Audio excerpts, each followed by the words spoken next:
from late February to about the 1st of May is the time of year where this area of the country gets really volatile weather changes, especially when cold fronts come through on days like today when it's almost 80 degrees and you get a cold front that comes through and when there's opportunity to have some really severe weather. Some of the most significant tornado outbreaks in this part of the country happen from February to May.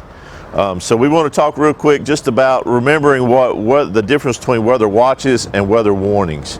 A watch, when the National Weather Service issues a tornado watch, that means that the conditions are there that could spawn tornadoes. The environmental conditions are right, the wind is blowing right, there's a myriad of factors that are coming together that present a possibility of tornadoes happening.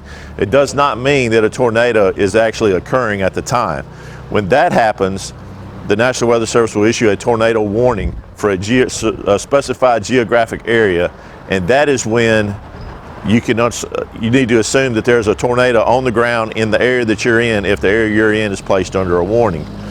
The National Weather Service has gotten really particular about narrowing down the geographic areas that they are issuing tornado warnings, because over the years the bigger areas people stop paying attention to them because it's like crying wolf. So if the National Weather Service issues a tornado warning and your phone goes off, your weather radio goes off, or you hear the sirens going off out in the neighborhoods, you can pretty much assume that there's a strong possibility that there's a tornado occurring in your area, or at least one has been detected by radar.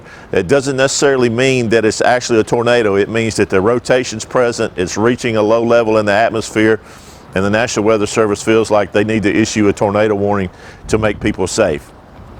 This is the time of year that you want to make sure that your weather radios are working, that they're programmed correctly, and that your phone, when you go to bed at night, that you have ways of receiving weather warnings. Don't put your phone on silent, even though a lot of phones will override silent when weather warnings happen.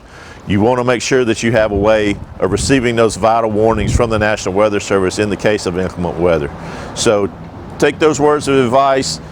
Keep your eyes open to the skies when the weather is getting suspect or those conditions are possible. The news media does a really good job of making sure that everyone is aware that the conditions are there. And let's just all be safe and pay attention to the weather, and everybody have a good week.